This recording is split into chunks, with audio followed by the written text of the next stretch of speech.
आपला प्रश्न आहे, दिलेल्या 4 अंकांपासून अशा दोन अंकी संख्या बनवायच्या की त्यांचा गुणाकार लहानात लहान येणार आहे.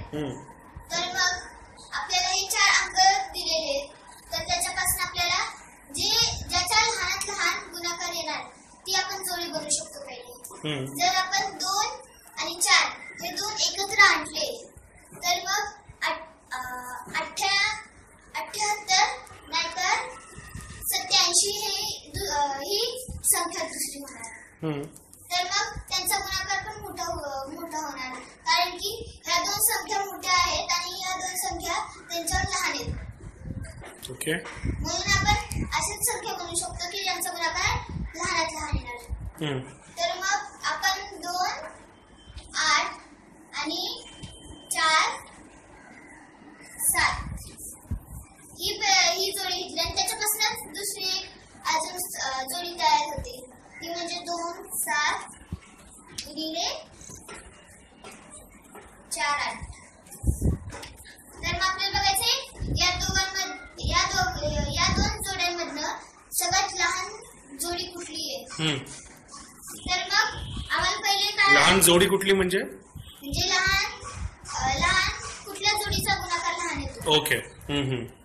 तर मग आम्हाला पहिले असं वाटलं की नाही का 28 गुणिले 47 ही सगळ्यात लहानात लहान जोडी आहे. ओके, पण तसं नाही, ही सगळ्यात लहानात लहान जोडी आहे. ओके, म्हणजे आपण हे करून पण बघू शकतो.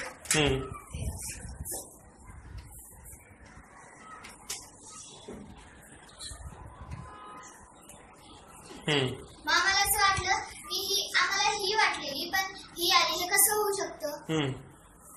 ओके, मग त्याच्या मागे काय कारण असणार.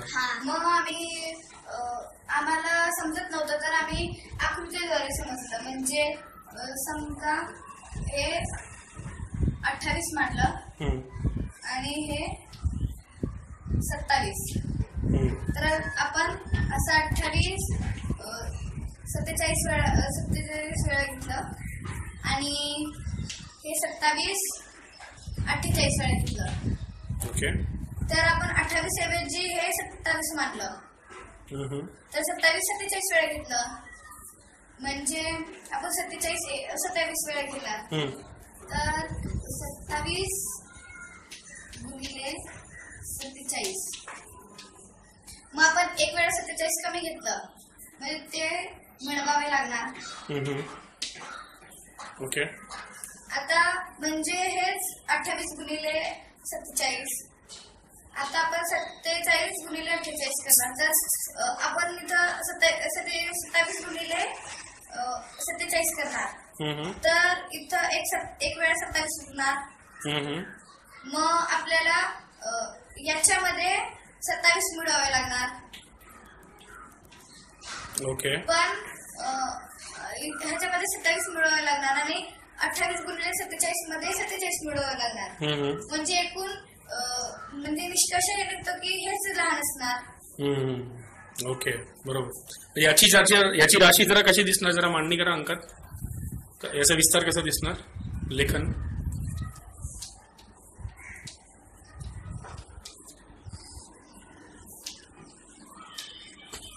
आपण इकडे मोठी संख्या मिळवतोय आणि इकडे लहान संख्या मिळवतोय. ओके, म्हणजे हे म्हणजे हे आहे, हे म्हणजे हे आहे. ओके,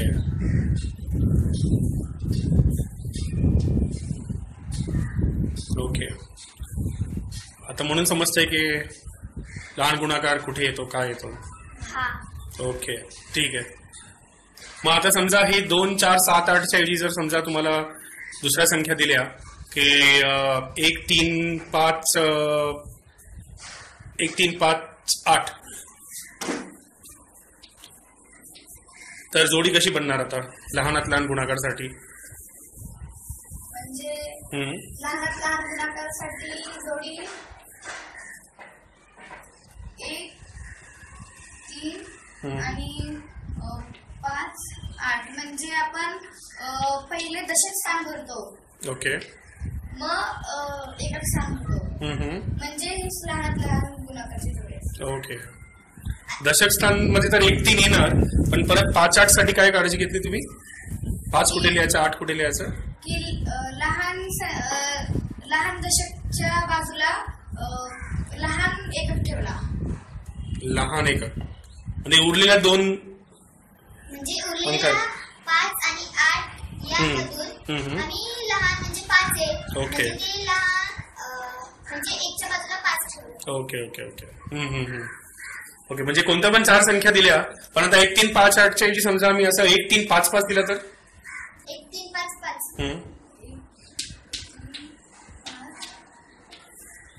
5. मग इकडे 1 आणि इकडे 3. इकडे 5 इकडे 5. हे तर खूप सोपं झालं ऍक्च्युली. 1 3 5 5 न समजा 1 3 5 5 दिलं तर 1 3 3 5. 1 3 3 5. म्हणजे इकडे 3 येणार आणि इकडे 5 असणार. ओके. 15 गुणिले 33 नाही, नाही 33 गुणिले 35. 13 गुणिले 35. ओके. 1 0 1 0 2 5. 1 0 2 5. मग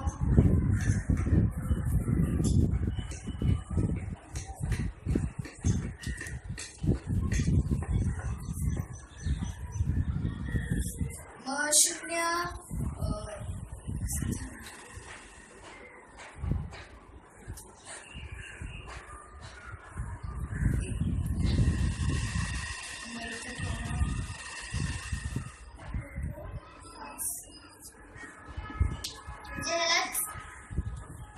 आपण असं लिहितो. 15 गुणिले 2. पण प्रश्न काय आहे तुमचा? तुम्हाला बरोबर वाटतंय? नाही म्हणजे शून्याचा वापर एकच स्थानला होणार. मग हे बरोबर आहे का? नाही. इकडे काय गडबड झाली म्हणजे काय अट नाही पाडली तुम्ही? की दोन अंकी संख्यांचा गुणाकार होता तर आम्ही त्याला 1 अंकी केलं. 1 अंकी गुणिले 2 अंकी. दोन्ही 2 अंकी पाहिजे. मग कशी मांडणी करणार? मग पहिले 1 येणार आणि 2.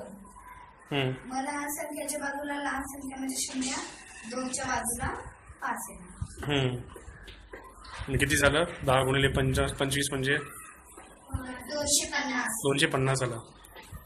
15 गुणिले 20 नाही चाललं असतं का? 15 गुणिले 20.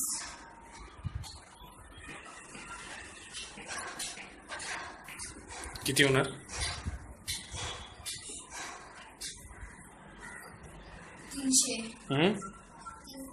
300. ओके म्हणजे बरोबर आहे. 10 गुणिले 25 बरोबर आहे. पण आता तिकडे असं नाही केलं म्हणजे लहानात लहान अंक इकडे 0 नाही ठेवला. कारण 0 आपण इकडे ठेवला तर मग 1 अंकी संख्या झाली. ठीक आहे. ओके. पण आता हे म्हणजे 4 अंक कोणते पण दिले तर तुम्ही करू शकताय. पण मग आता हे सिद्ध कसं करायचं? आता मग ते सिद्ध करायचं तर आपल्याला ते अंकांच्या ऐवजी चलांचा वापर करावा लागणार. ओके. की मग 15 गुणिले 38च का आणि 18 गुणिले 35 का नाही? ते आपण चलद्वारे सिद्ध करू शकतो. ओके. ठीक आहे. मग आपण पुढच्या व्हिडिओमध्ये ते सिद्धता बघूया की अशी मांडणीच आपल्याला लहानात लहान गुणाकार का देते. आकृतीद्वारे तुम्ही समजवलं, अंकांद्वारे समजलं, आकृतीद्वारे समजवलं. पण आता आपण चलद्वारे सिद्ध करूया की ते असंच का आपल्याला मिळतं. ठीक आहे. ओके. थँक्यू.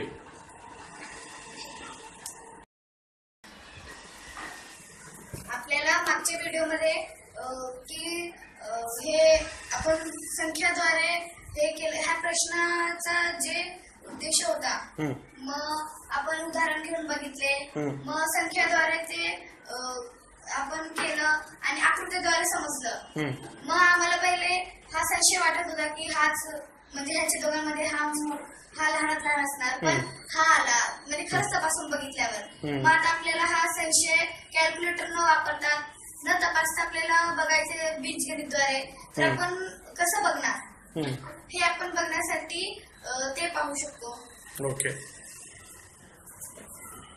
म्हणजे आपण एडी गुणिले बीसी आणि एसी गुणिले बीडी म्हणजे त्या माहिती दिली की काय कोण कोणापेक्षा लहान आहे, म्हणजे डी पेक्षा सी लहान आहे, सी पेक्षा एबीसीडी काय आहे म्हणजे चल वापरलेत ना की संख्या आपल्याला संख्येद्वारे नाही करायचंय. जर आपल्याला सिद्ध करायचे तर ते आपल्याला चलाद्वारेच करावे लागणार.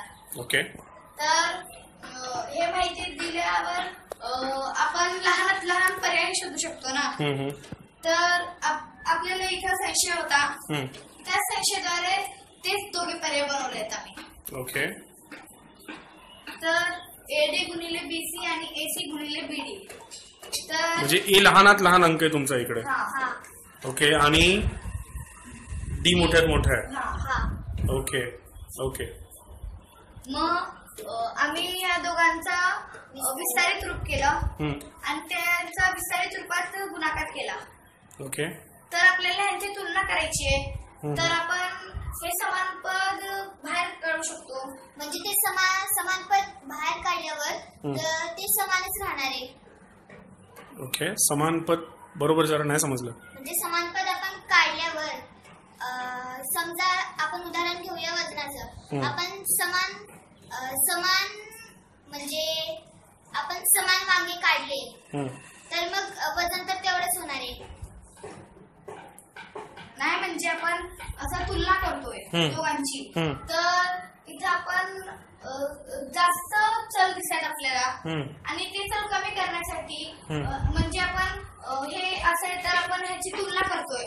तर आपण समान पद बाहेर काढल्यावर पण तेवढीच तुलना करावी लागणार आपल्याला, कारण की समान पदामुळे अजून जास्त चल पण होतात आणि आपल्याला समजायला पण गोंधळ होतो. ओके.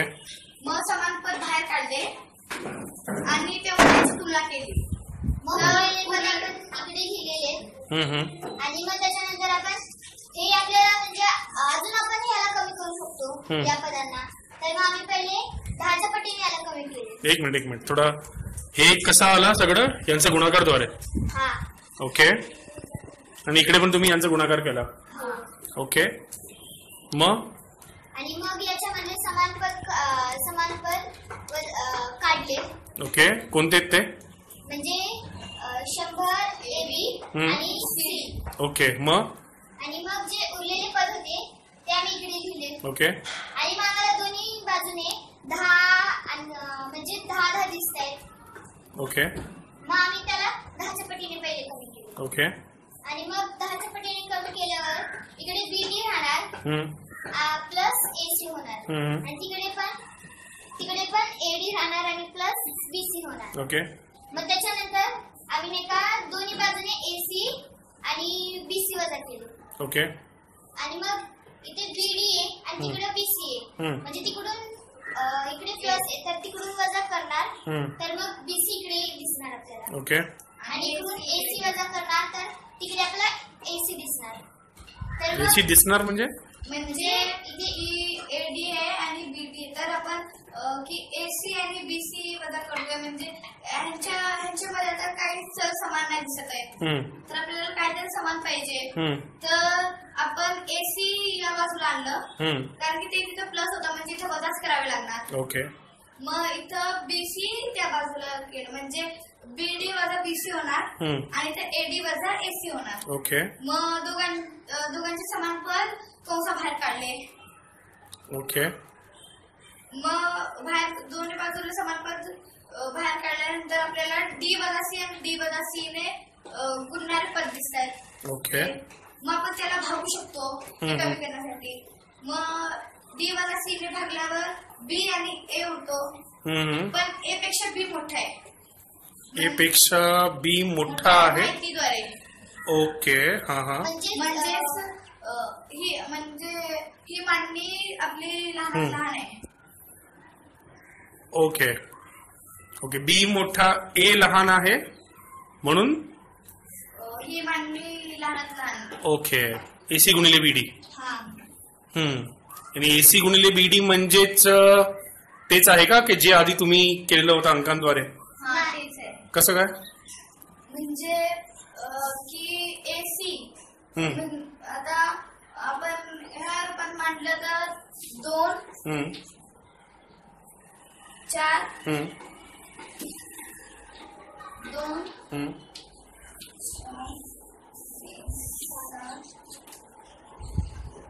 8. ओके. तर हे मांडलं म्हणजे ए पहिला ठेवलाय म्हणजे 2 पहिला ठेवलाय. तुम्हाला इकडे पण तुम्ही लिहिले कदाचित. हा म्हणजे बी नंतर ठेवलाय म्हणजे सगळ्यात मोठा 8 आपण नंतर ठेवला. ओके. ठेवला.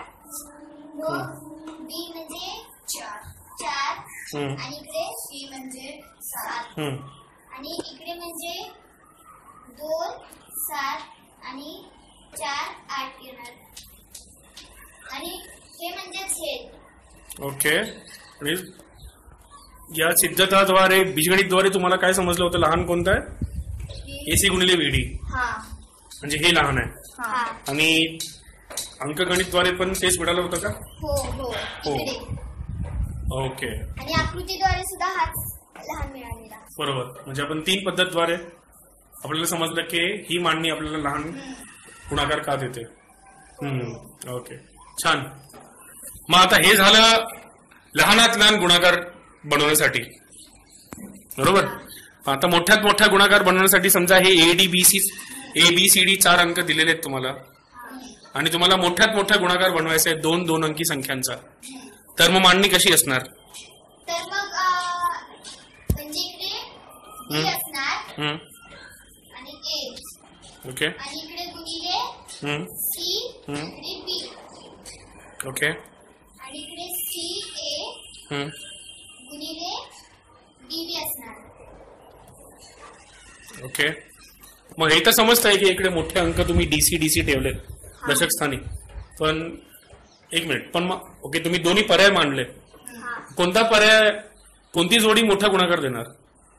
ही डावी बाजूची की उजवी बाजूची?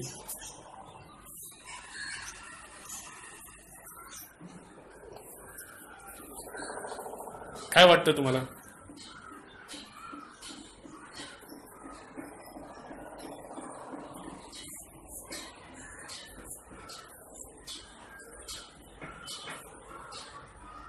ओके.